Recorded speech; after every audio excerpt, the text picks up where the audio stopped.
जय जय सीता राम।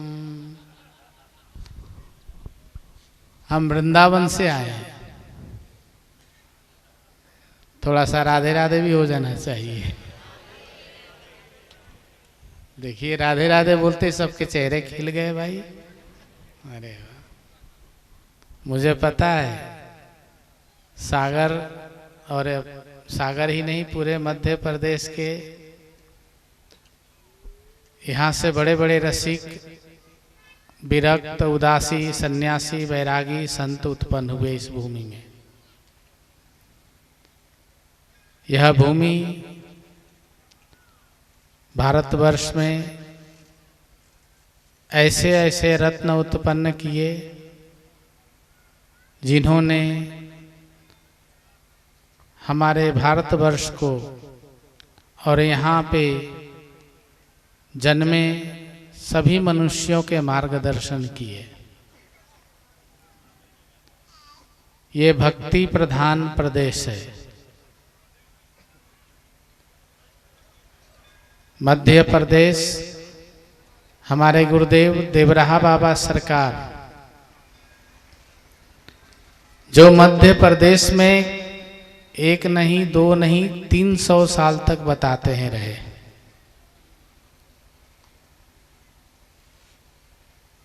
अंबिकापुर स्टेट में, रीवा स्टेट में, भोपाल स्टेट में, ऐसे करके कई जगह पे, फिर चित्रकूट, वहाँ भी मध्य प्रदेश लगता है चित्रकूट में। वहाँ पे ऋषियन की पर्वत है, वहाँ पे बाबा रहे। ऋषियन पर्वत है चित्रकूट और प्रयाग के बीच में, बहुत विशाल घना पर्वत है। उस पर्वत पे बाबा निवास करते थे गुफा में। आज भी वहाँ बाबा की मंदिर बनी है।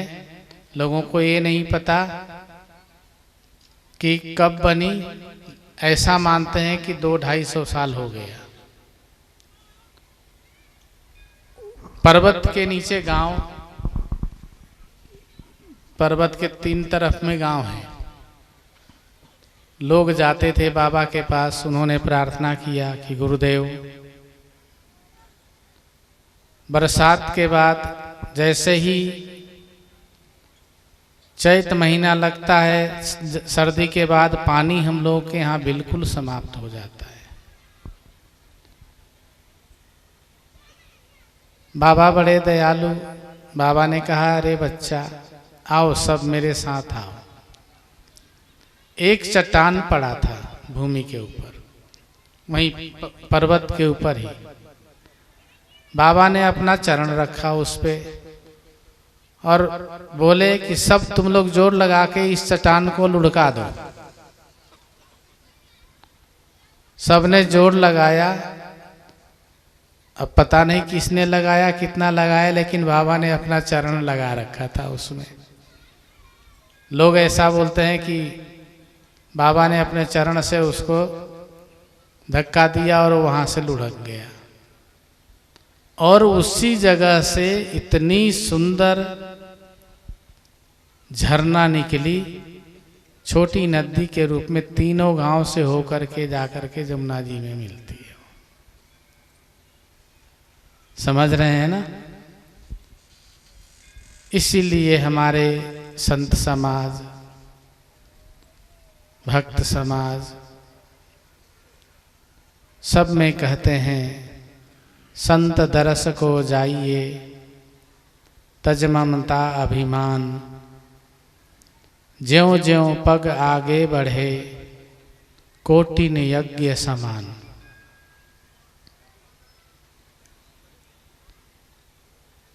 संतों के दर्शन। रामायण जी की कथा सुन रहे हैं आप।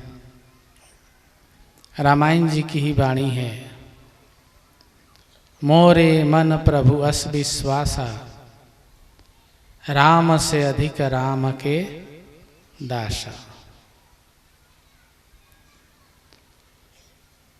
संतों ने हमारी संस्कृति को, हमारे सनातन को, हमारे सभी नियमों को, कर्मों को संभाल के रखा हुआ है।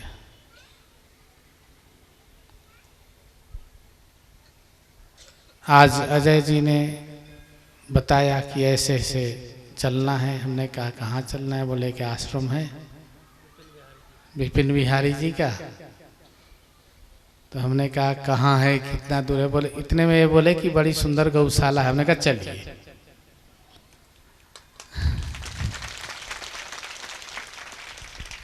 अब मैं सोचा कि पता नहीं कहाँ होगा, कितना दूर होगा। मैं कहीं जल्दी जाता नहीं। मेरे को एक कमरे में बंद कर दो, 2 4 10 20 दिन, महीना 2 महीना पड़ा रहूंगा वही। कहीं जाने आने का चुपचाप आंख बंद करके बैठा रहता हूँ पूरे दिन। कभी मन कर लिया माला पकड़ लिया, नहीं किया तो चुपचाप अजगर की तरह एक जगह बैठे रहते हैं। सुने हैं ना कहानी, अजगर करे न चाकरी, पंछी करे न काम, दास मलुक्का कह गए, सबके दाता राम। तो जैसे ही गऊ के बारे में इन्होंने बोला, हमने कहा चलिए।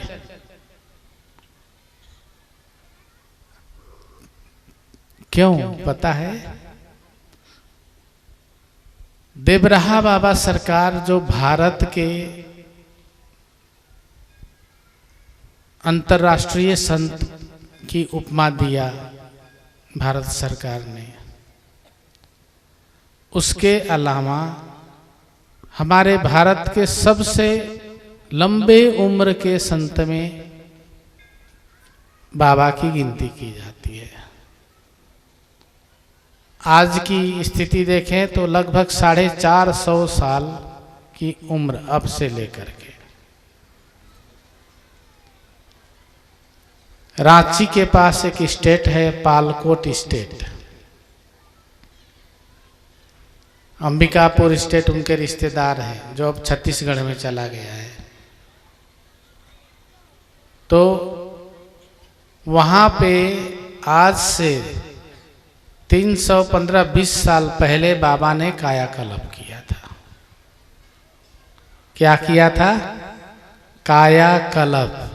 कायाकल्प का मतलब जानते हैं? नहीं जानते?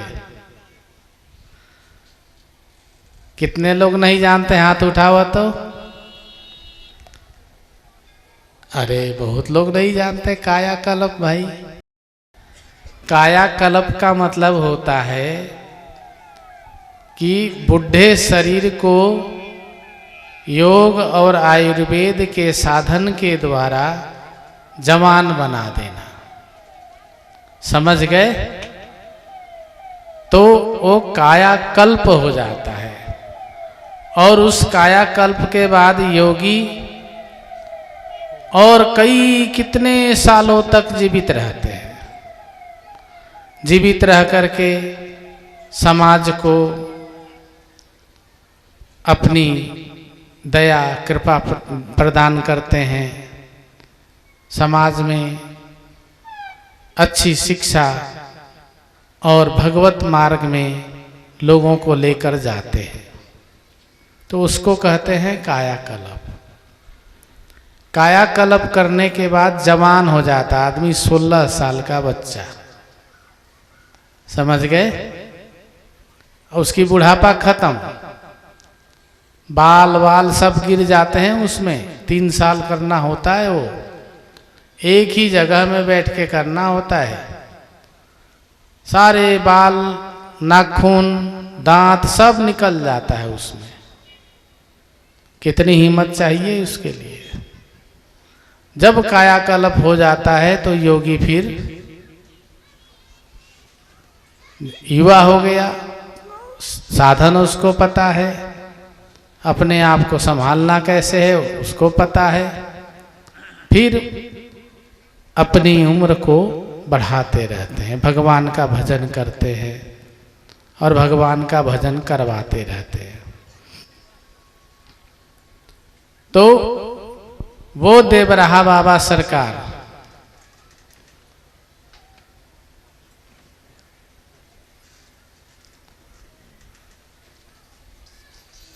गुरु कृपा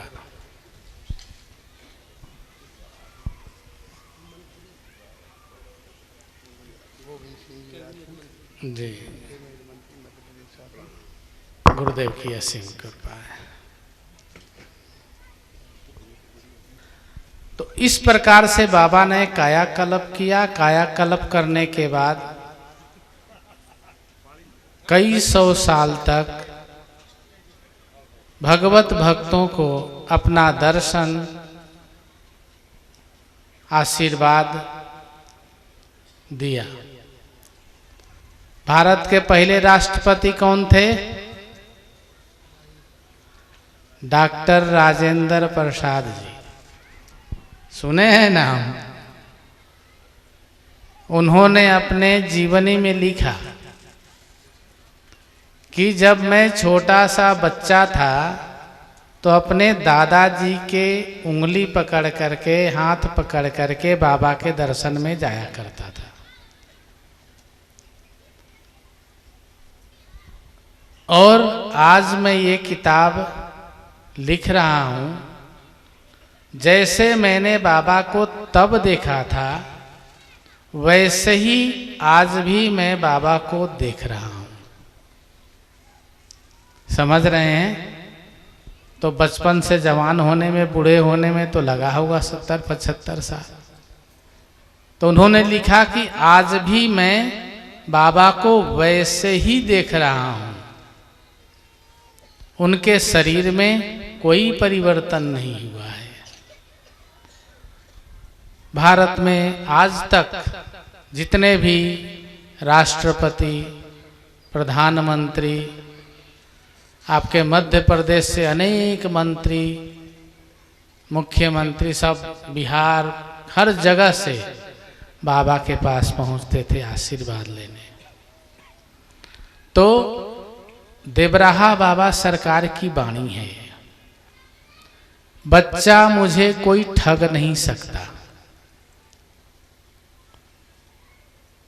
फिर बोलते हैं परंतु बच्चा कोई हमारे सामने, हमारे आगे गऊ को रख दे तो मैं उसके हाथ बिकने को तैयार हूं।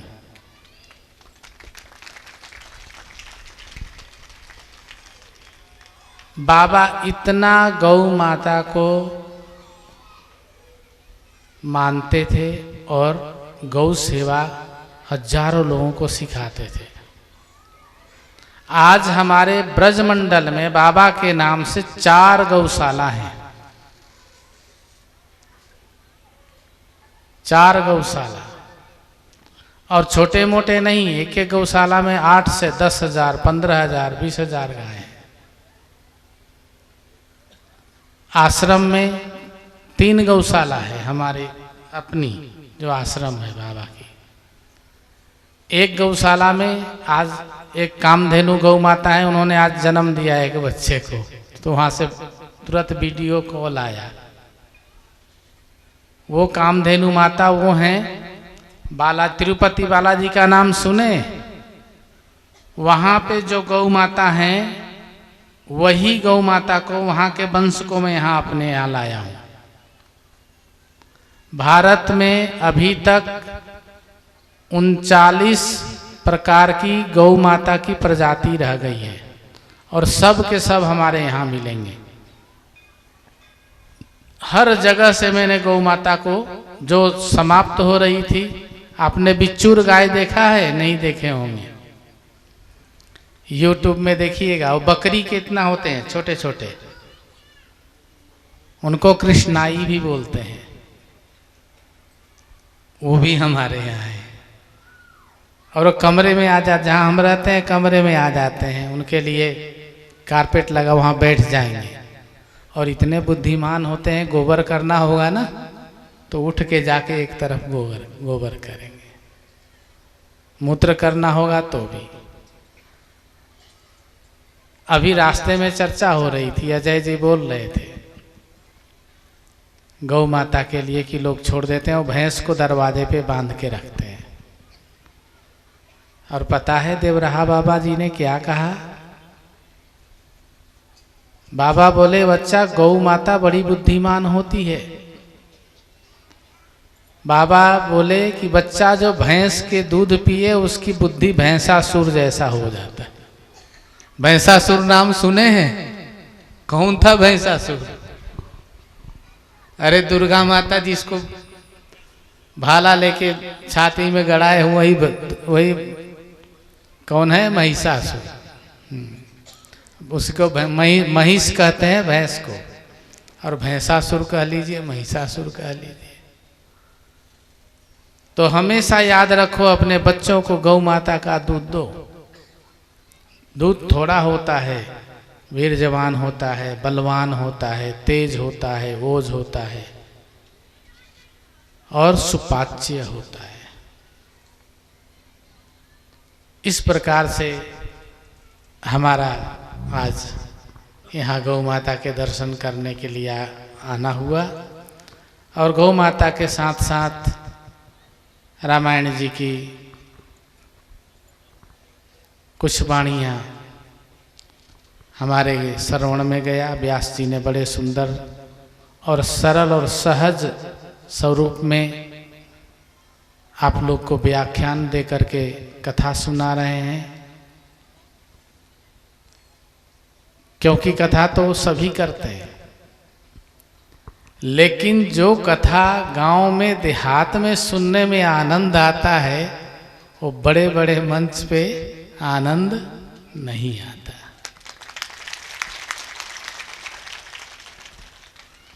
क्योंकि गांव और देहात के भाव में व्यास कथा प्रवाह में नहीं जाते, ना वो ग्रंथ के प्रवाह में जाते हैं।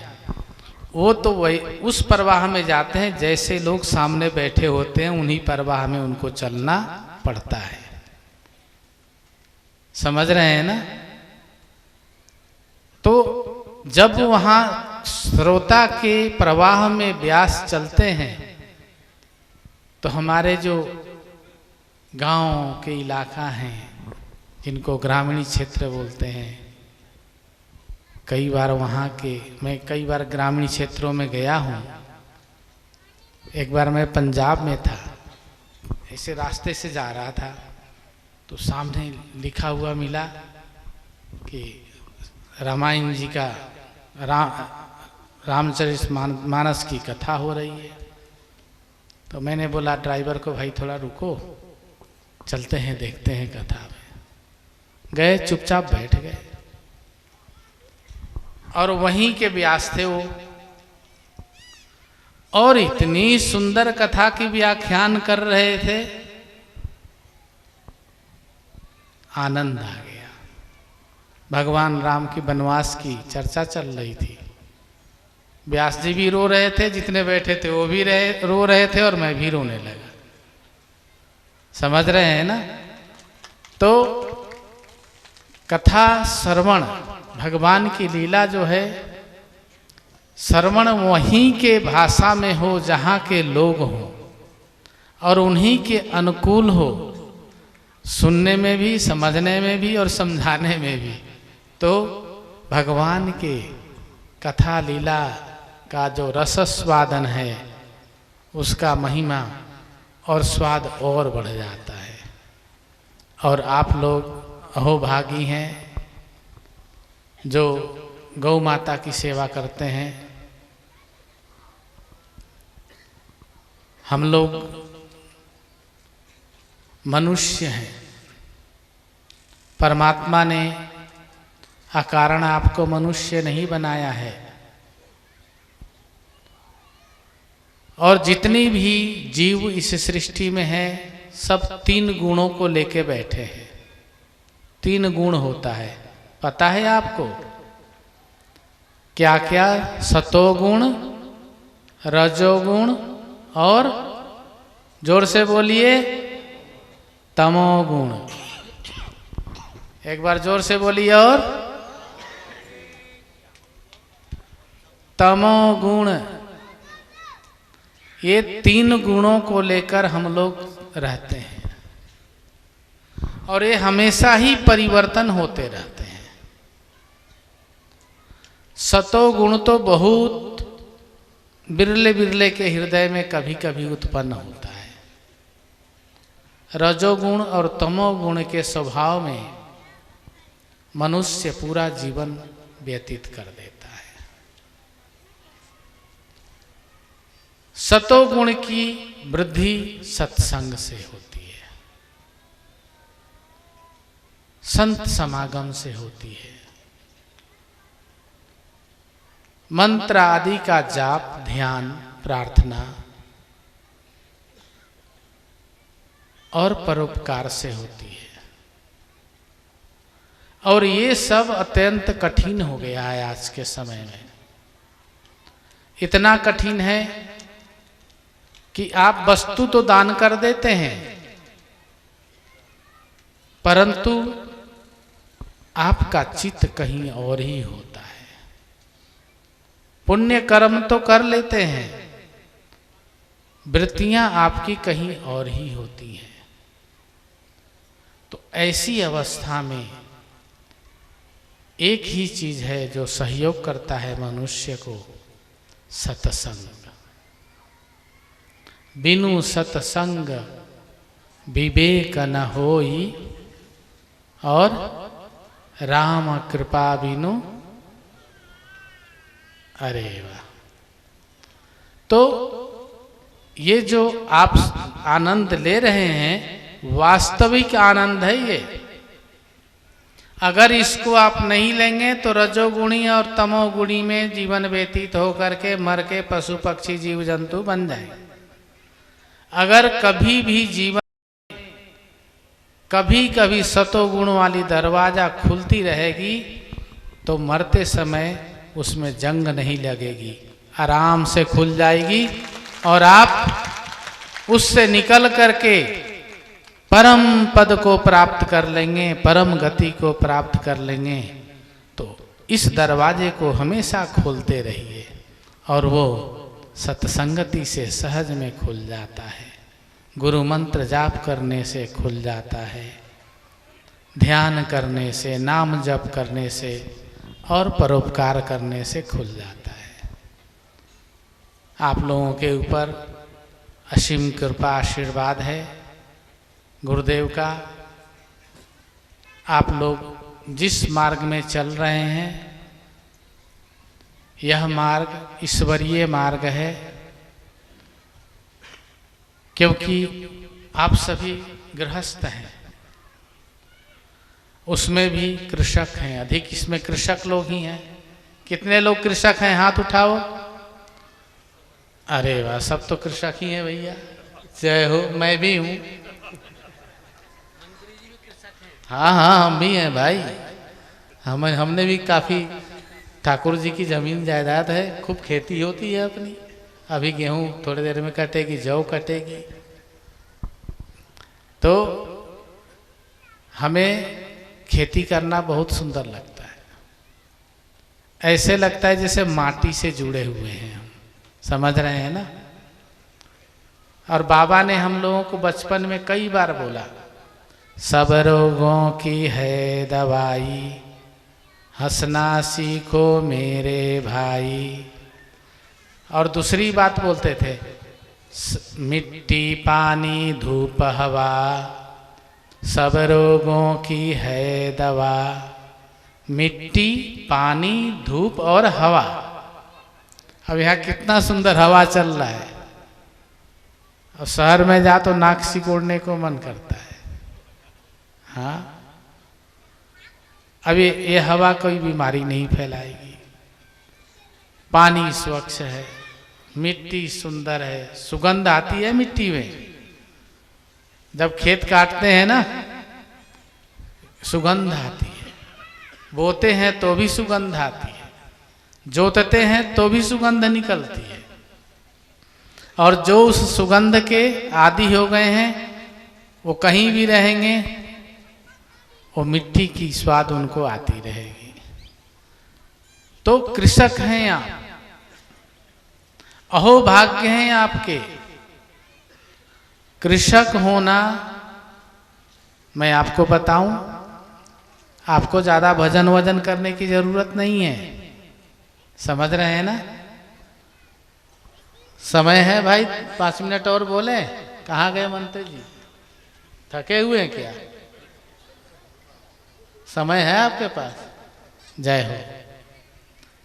ये असली किसान है, समझ गए ना?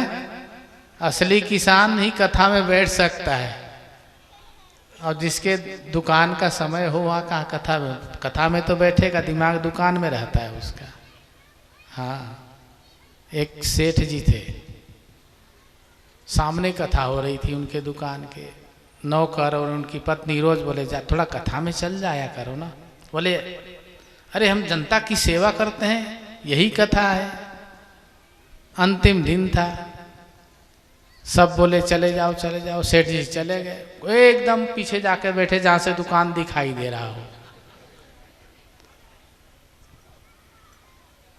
इतने में गौ माता आ गई, और कथा में क्या चल रहा था पता है? व्यास जी गा रहे थे, राम जी की चिड़िया राम जी का खेत, खा ले चिड़िया भर भर पेट। समझ रहे हैं ना? और लोग ताली बजाए जा रहे थे। उतने में गौ माता आई, और गौ माता आके लाला जी के बोरे में लगा के रखे थे अनाज, अब मुंह मार दिया। और नौकर जो था वो राम जी की चिड़िया राम जी का खेत सुन सुन के ताली बजा रहा था। अब उसने सोचा, अब तो भाव में आ गया, वो सोचा भी राम जी का है, खाने दो गौ माता को। अब लाला जी देख रहे थे, वहां से उठे और चिल्ला के भाग पड़े, अरे क्या कर दिया क्या कर दिया क्या। अब उनके आते जाते तो गौ माता ने तो 2-4 गस्सा बढ़िया ले लिया। अब आके नौकर पे टूट पड़े। बोला, नौकर की तुम तो कथा सुन रहे थे। बोले, बनिए कभी कथा सुनते हैं? बनिए की एक ही कथा है, उनका सारा दिमाग उनके काम में रहता है। तो किसान कथा सुनते हैं। हाँ। हमारे भारतवर्ष के जो कृषक हैं, जिनसे हमारा देश चलता है, जिससे हमारा राष्ट्र चलता है, जिससे हमारा धर्म का पोषण होता है, जिससे संत समाज, गृहस्थ आश्रम से संत, ब्रह्मचर्य और वानप्रस्थ के पालन होता है, वो कृषक होते हैं।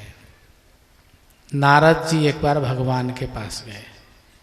कहाँ? बैकुंठ लोक में।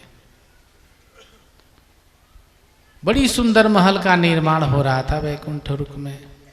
नारद जी पूछे, स्वामी, धीरे शॉर्ट में बता रहे हैं आप लोगों को।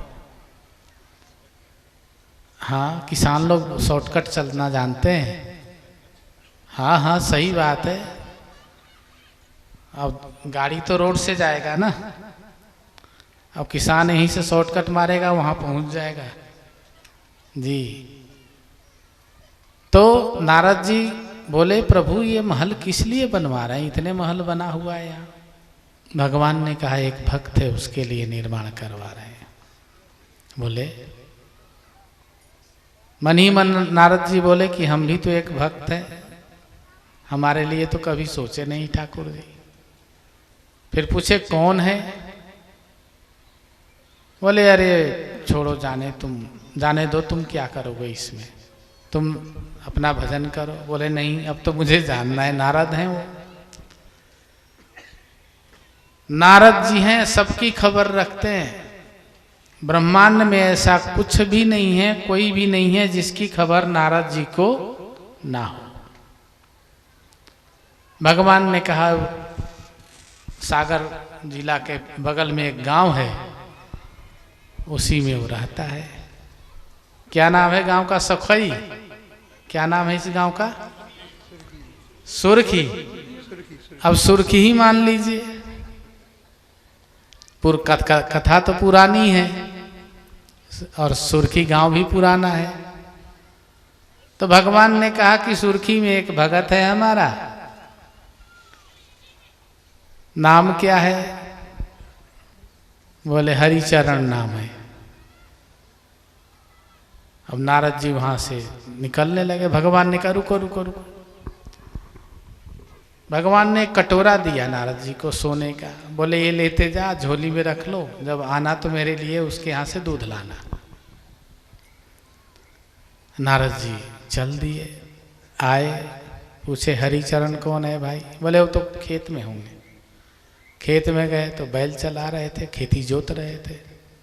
पूरा दिन नारद जी बैठे बैठे थक गए। भगत जी शाम को बैलों को लिए और घर आए, सानी पानी किए, नहाए, बच्चों के साथ थोड़ा बातचीत की, भोजन किए और जाके द्वार पे सो गए। सोते समय बोले हे भगवान, हमने आज जितने भी कर्म किए हैं तुम्हारे चरण शरण में हैं, कोई भी अपराध हो तो मुझे क्षमा कर देना। और 5 बार ऐसे राम राम राम राम हे राम खराटे मारने लगे। अब दिन भर का मेहनत। नारद जी सोचे ओह थका हुआ है, सवेरे उठ के माला वाला जप करेगा। उठे और उठ करके वैसे ही 5 बार राम बोले और बोले कि हमारा आज का दिन हे नारायण आपके चरणों में समर्पण है। उठे, बैलों को सानी किया, पानी किया, नहाए धोआए, बीज लिए और खेत पे चले गए। नारद जी ने सोचा कोई तो भजन किया नहीं, काहे का भगत है ये, किस बात का भगत है ये। फिर सोचे चलो शायद खेत पे जाके कुछ करेगा। नारद जी फिर वहीं पूरे दिन, शाम को फिर उसके साथ आए। नारद जी बोले तो भगवान को भी ना किसी ने कुछ पढ़ा दिया या पता नहीं। और नारद जी जाने लगे तो भगत जी बोले अरे महाराज दूध पिएंगे क्या? तब उनको याद आया अरे अरे अरे अरे भगवान ने कटोरा दिया था। अरे भगत जी पिएंगे नहीं, इसमें दे दो। भगत जी ने पूरा भर के, भक्त जब देता है ना तो पूरा भर देता है, चाहे वो गरीब हो या अमीर हो, इससे कोई फर्क नहीं पड़ता। जब आपको भक्त कुछ भी देगा तो पूरा ही भर देता है वो। कटोरा भर गई। नारद जी संभाले, धीरे धीरे लेके चलने, क्योंकि वैष्णवों में विधान है दूध जल इत्यादि छलक के गिर जाए तो अशुद्ध माना जाता है। अब नारद जी की पूरी शक्ति उस कटोरे में। पहुंचे भगवान के पास। भगवान ने पूछा दूध ले आए? अरे महाराज क्या करें, इसके कारण मुझे इतने पसीने निकल रहे हैं, कहीं छलक ना जाए। अब बोले आप भी कहाँ कहाँ क्या क्या करते रहते हैं, मूर्ख आदमी, किसान, कोई भजन नहीं, साधन नहीं।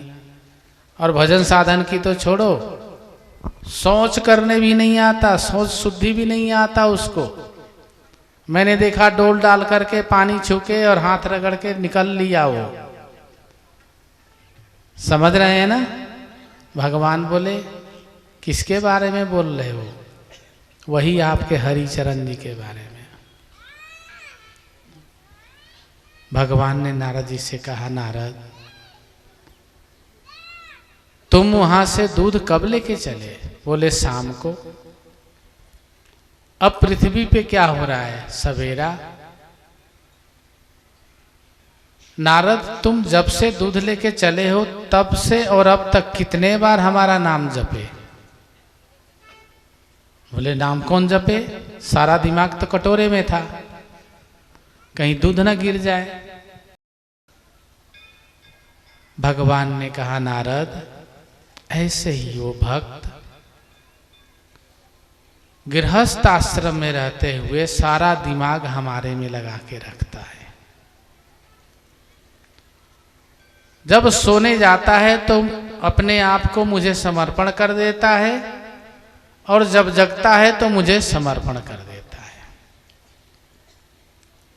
और मुझे तो समर्पण ही प्रिय है।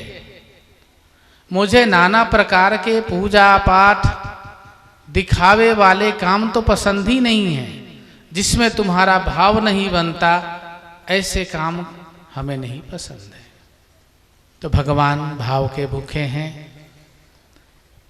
आप लोग कृषक हैं। आपका 1 माला और मेरा 10 माला एक बराबर होता है, ये जान लो।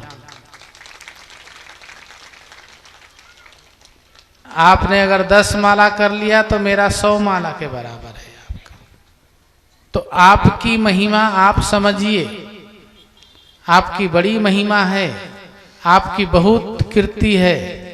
आप अपनी महिमा को ऐसे ही बना के रखिए और उसके अलावा आप सत्संग में चले जाते हैं। सत्संग में साधु ही जाते हैं। कौन जाते हैं? जोर से बोलिए, साधु। तो आप लोग का हो भाग्य है। ऐसे ही प्रेम के रस को पीते रहिए, लेते रहिए। गुरुदेव की असीम कृपा है। दूर दूर से आए हैं आप लोग, दूर दूर से जाना है। बाबा की कृपा है। बोलिए सतगुरुदेव भगवान की जय हो।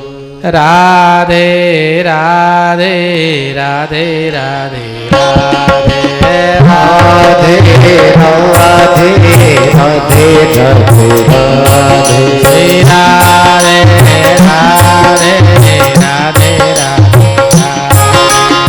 राधे राधे जय राधे राधे राधे राधे राधे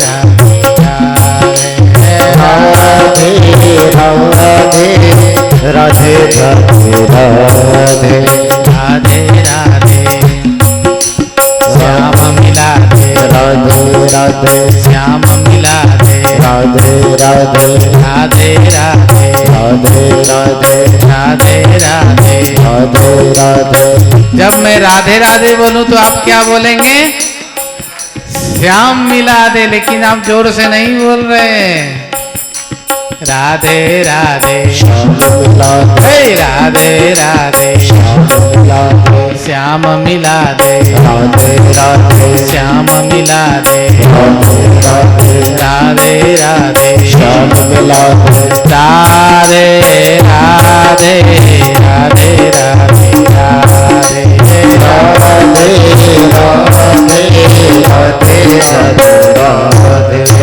राधे राधे राधे राधे